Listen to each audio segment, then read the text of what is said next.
Bonjour à tous.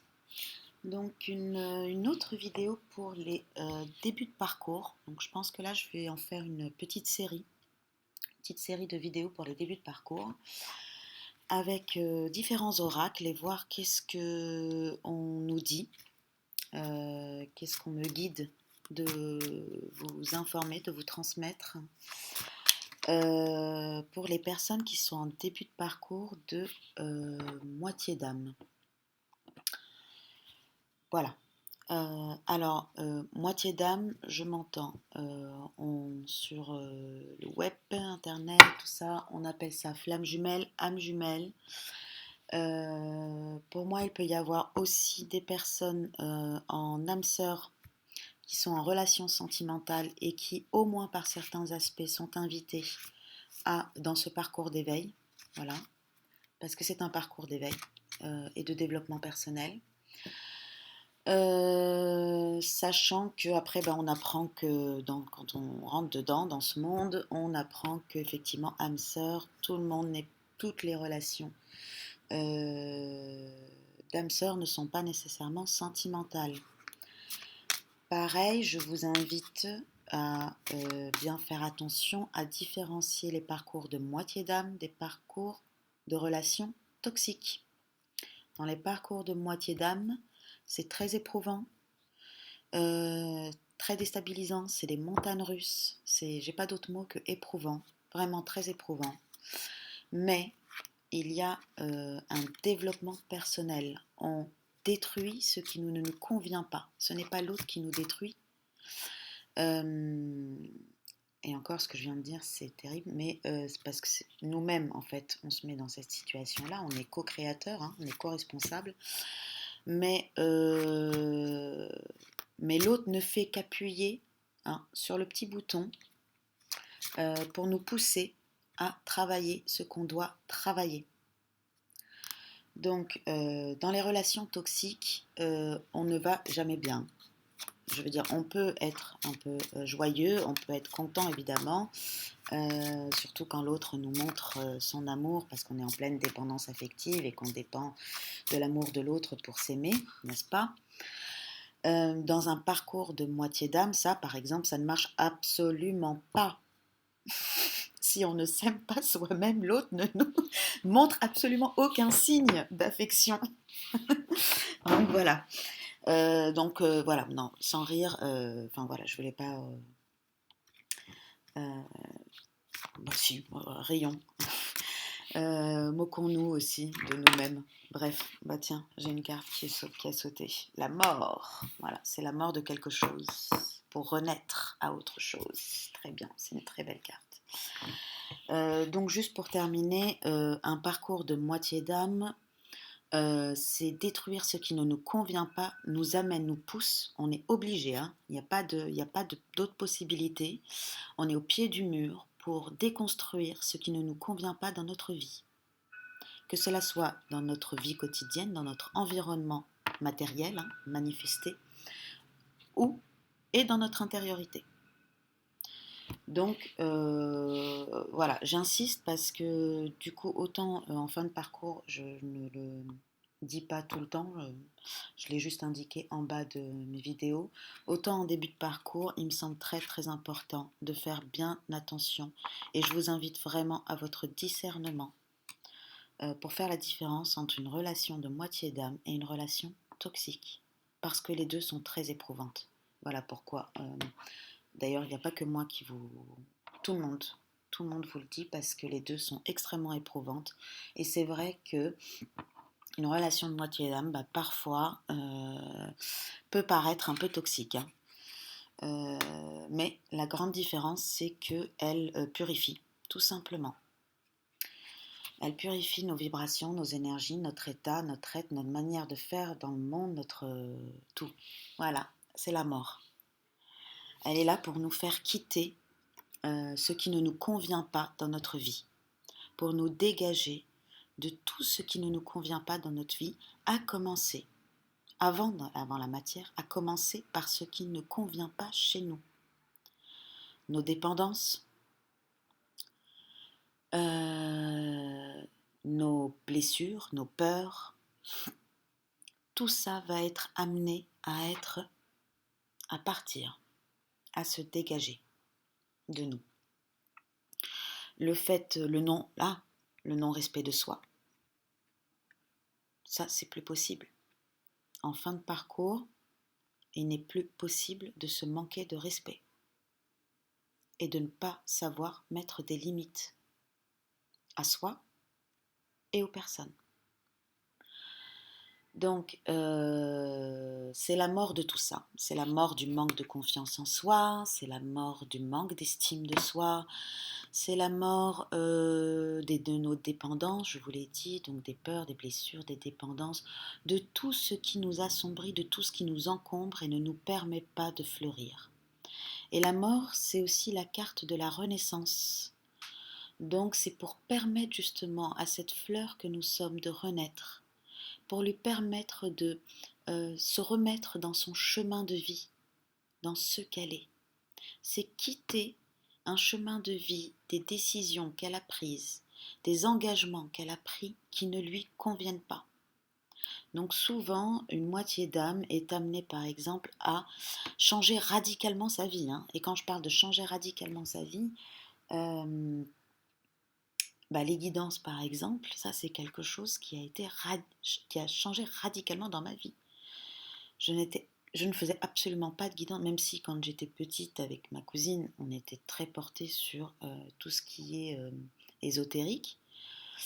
Mais ça s'est arrêté. Dans l'adolescence, ça s'est arrêté. Ce parcours-là m'a amené à reprendre ce chemin-là. Donc souvent quand je vous dis de changement radical, c'est on change de profession aussi, on change de métier, sauf si évidemment il nous convient, il nous plaît et on se développe dedans, on s'épanouit, on fleurit dans ce métier-là. On change de partenaire, de relation, on divorce par exemple. On peut changer de ville aussi.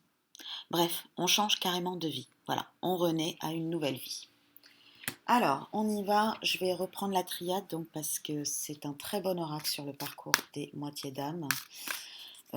Vu que c'est un parcours d'éveil spirituel, c'est un parcours de développement personnel, fusion. Voilà, j'ai envie de dire, là avec la mort, c'est c'est pour trouver la fusion. Donc, quitter tout ce qui ne nous convient pas pour fusionner à nous-mêmes avant, fusionner avec nous-mêmes, pour que notre matière, notre vie quotidienne soit à l'image de ce que nous aimons, de ce que notre cœur souhaite exprimer, de ce que notre cœur, là où nous emporte notre cœur, voilà. Donc il faut que notre action soit en adéquation avec notre yin, notre yang soit en adéquation avec notre yin, avec notre imagination, avec notre aspiration, notre inspiration, notre intuition, pour pouvoir exercer ce pouvoir de créativité. Donc voilà, il faut naître à la fusion, c'est pour naître à la fusion. Donc là, on a la clé et le mensonge, justement, on va en parler après. Je vais essayer d'abord de finir de tirer toutes les cartes.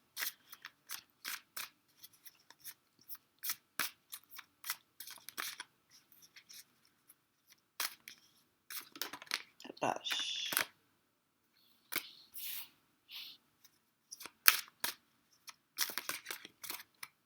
L'âme. Là, c'était la pénitence par l'amour. Ok, je vais m'arrêter à l'amour. Et l'origine, tiens, voilà, quand même. Ça aussi, c'est important, c'est retrouver son origine. En fait, renouer avec son soi.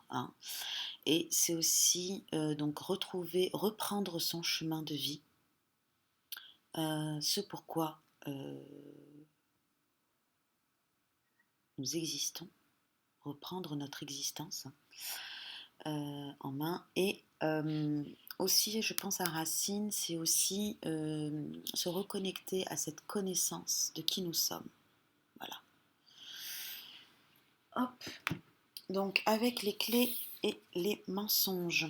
ce parcours nous invite à trouver toutes les clés du mensonge là, donc des masques, hein, des faux semblants. Et quand on parle de faux semblants, on va aller très large, c'est-à-dire que, y compris dans les décisions qu'on a prises, comme par exemple, tiens, je vais me marier avec lui parce que on avait un désir d'enfant très important, etc. Et puis je vais me faire croire, et d'abord me faire croire à moi-même, et puis faire croire aux gens que je suis amoureuse de lui. Donc, je vous donne mon propre exemple, hein. Et, dans le sens où c'est un masque, c'est un faux semblant, c'est-à-dire, et il faut bien comprendre que à cette époque-là, j'étais persuadée d'être amoureuse de mon ex-mari.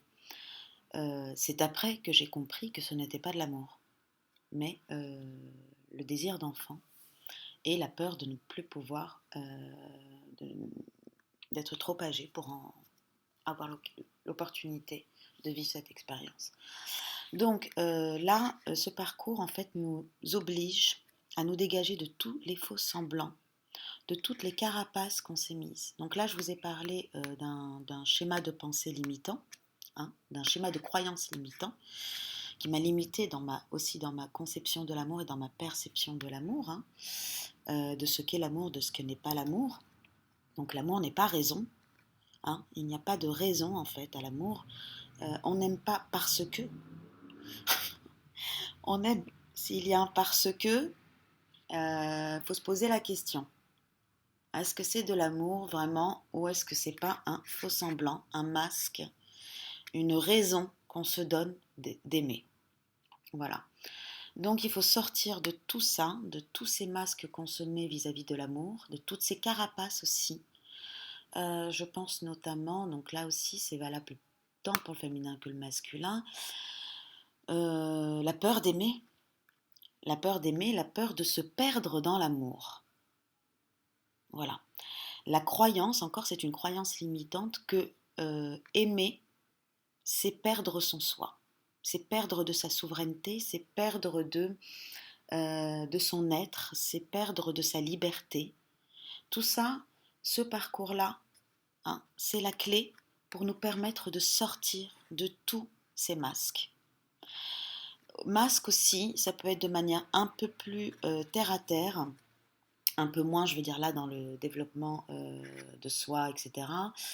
Les mensonges que l'on dit aux gens.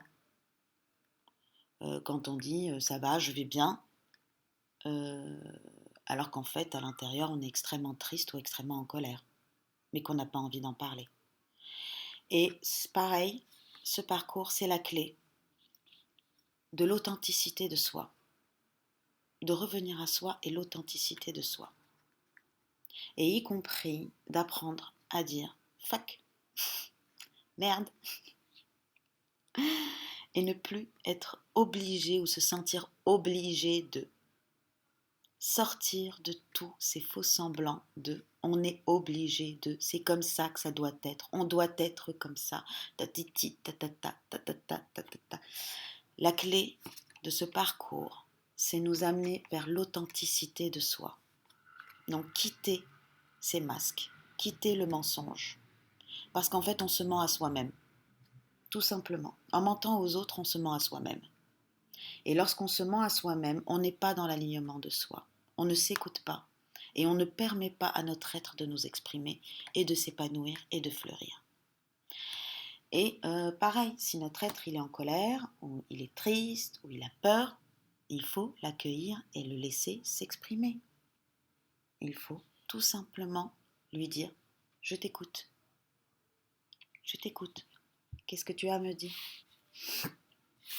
La pénitence. Alors, la pénitence, donc c'est pour moi la carte de l'énergie du fardeau, hein. Et c'est vrai qu'en début de parcours, il y a comme un espèce de... Les moitiés d'âme ont lourd sur les épaules. en termes de responsabilité, en termes de se sentir, hein, déjà, juste même en termes énergétiquement. Hein. Là, on parle beaucoup en termes d'énergie, en fait, dans ce parcours. Hein. C'est aussi, justement, reprendre conscience de notre énergie et de notre pouvoir créateur. Que notre énergie est un pouvoir créateur. Donc, on attire ce qu'on vibre. Hein. Donc, dans ce parcours, il y a, donc au début de parcours, on est dans cette énergie un peu de fardeau, on porte beaucoup sur nos épaules, et c'est parce qu'on est dans cette énergie de fardeau aussi qu'on attire à nous les fardeaux, les situations de fardeau, ou des personnes qui sont des vrais fardeaux. Donc soit des personnes qui sont par exemple tout le temps en train de se plaindre, jamais contents, rien n'est beau, rien n'est bien, jamais content, jamais satisfait, qui ne remercient jamais par exemple, c'est terrible. Et que du coup, on se retrouve à tous sauf dans des situations d'abondance. Hein. On se retrouve vraiment dans des situations de détresse, j'ai envie de dire presque matérielle. Hein. Donc, dans cette histoire de pénitence, donc, il y a le fardeau, l'énergie, la vibration qu'il va falloir transmuter, hein, dont il va falloir se libérer, dont il va falloir se dégager. La pénitence, il y a aussi ce qui est reproché et reprochable. Hein, donc c'est aussi l'énergie de la culpabilité, se sentir coupable. Et là, il y a l'idée que de bien comprendre que nous sommes responsables, en tout cas au moins co-responsables de nos vies. Ce n'est pas l'extérieur qui crée, c'est nous qui co-créons, qui façonnons, qui créons notre extériorité à notre image, à l'image de ce que nous vibrons. Donc, dans l'idée de reproche et reprochable, il y a cette idée-là de il faut en prendre conscience. Parce qu'on ne peut pas reprocher au monde ce qui nous arrive dans la mesure où nous en sommes responsables. Et nous n'en sommes pas responsables en petite partie, nous en sommes au moins responsables en égale partie, voire 75%, 80% en partie. Donc il s'agit de changer, transformer cette manière de vibrer à la vie. Voilà. Pareil aussi, reprocher, reprochable, je pense à, et ce qui est reprochable notamment chez beaucoup de féminines, enfin chez beaucoup de personnes qui pourchassent hein, leur moitié. Voilà, plutôt comme ça on va dire, on va pas mettre de polarité, comme ça pourra parler au plus grand nombre. C'est la volonté de vouloir contrôler et cette dépendance, cette attente de l'autre, à constamment demander, quémander l'amour. Et ça, il faut bien comprendre que c'est un reproche qu'on peut lui faire. C'est super envahissant, c'est super étouffant. D'abord pour elle. Donc je parle elle, parce que je parle de moi-même. Mais chacun l'adapte à sa situation. Donc j'ai dit pour la personne qui pourchasse, hein, donc le chaser, ou voilà, le pourchassant.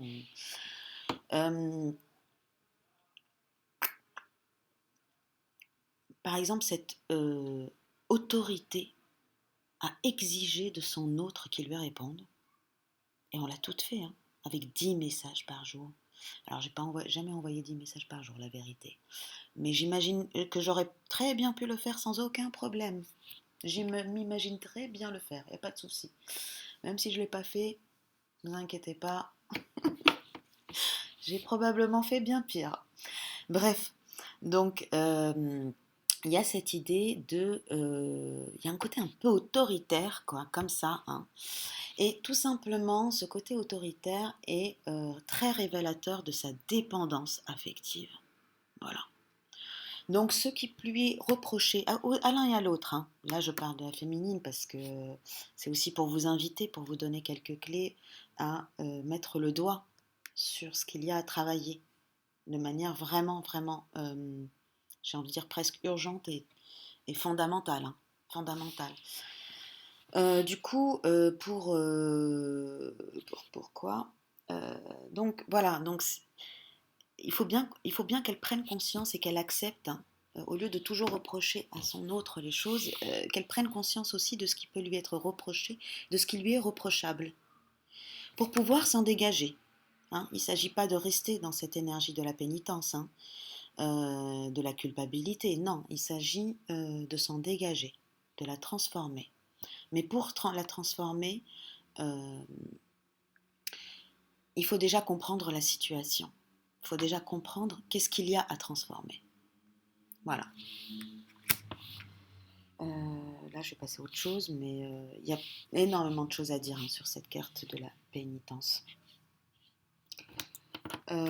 Pour l'âme, donc c'est un... là, pour moi, là, la carte de l'âme, et je vais la lier avec l'amour. Voilà, comme ça, on va bien finir.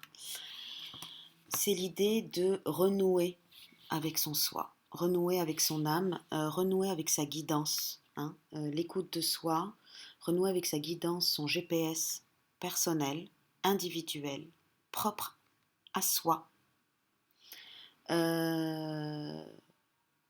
Donc aussi bien comprendre hein, que personne n'a le droit de juger, de vous juger, et que vous n'avez pas le droit d'ailleurs de juger personne, pour la bonne et unique raison, c'est que c'est un chemin d'âme et l'âme est individuelle et propre à chacun. Chacun a son expérience. Et chacun, dans son expérience, a des enseignements à acquérir pour évoluer, qui ne sont pas les mêmes pour les uns et les autres. Heureusement, bien heureusement encore. Même si j'ai quand même envie de dire qu'il y a beaucoup de choses en commun. Les dépendances, je pense qu'il y a très très peu de personnes qui n'ont pas de dépendance. Voilà. Les faux semblants, les masques. Je pense pas qu'il y ait vraiment énormément de personnes qui soient uniquement dans l'authenticité de soi. En tout cas, il y en a très peu des personnes qui sont, j'ai envie de dire, 24 heures sur 24, leur existence entière est dans l'authenticité de soi. Mais il y en a, hein, bien sûr. Et ça, c'est ce qu'on nous invite aussi à atteindre. Hein. Donc, je ne dis pas que... Mais en tout cas, nous avons tous, oui, nous sommes tous passés par des masques. Voilà. Hein. On est dans l'authenticité et on apprend, c'est Jung qui disait ça. On est dans l'authenticité de soi, on est, hein, N-A-I, enfin c'est complexe T. On passe notre première partie de notre vie à construire notre ego, à fonder notre ego, à le construire. Et là, l'autre partie de notre vie, à déconstruire cet ego pour retrouver cette authenticité de soi. Donc voilà, je trouve qu'il a bien résumé ce parcours. Enfin, cette expérience de vie, ce parcours de vie. Donc voilà, donc on est vraiment dans un chemin qui nous mène vers soi, d'un retour vers soi, d'un retour vers l'écoute de soi pour pouvoir créer dans notre matière ce qui nous convient et nous dégager de ce qui ne nous convient pas. C'est l'amour de soi. Voilà. C'est tout simplement l'amour de soi. Donc avec l'amour de soi, on a le respect de soi, la confiance en soi, l'estime de soi, etc., etc. Et du coup, parce que l'intériorité et l'extériorité sont deux revers d'une même médaille, ce qui va être dans notre intériorité, cet amour, l'expression de notre âme, va se manifester dans notre extériorité. Donc c'est aussi ce que ce parcours nous invite à faire, à exprimer, à manifester dans notre vie quotidienne, dans notre réalité, j'ai envie de dire dans notre matière, l'expression de notre soi, l'expression de notre âme, son pouvoir créateur, la laisser créer. Voilà, j'espère que cette vidéo vous a plu et qu'elle a pu vous aider. Je sais que c'est un parcours qui est très difficile et très éprouvant. Alors très difficile, très éprouvant, mais j'ai envie de dire, le jeu en vaut la chandelle. Et voilà, je vous souhaite beaucoup de courage, en tout cas pour ceux qui sont en début de parcours. et beaucoup de courage, beaucoup de force, de vie, d'amour. Et, et voilà, je vous remercie pour votre écoute et je vous dis à très bientôt.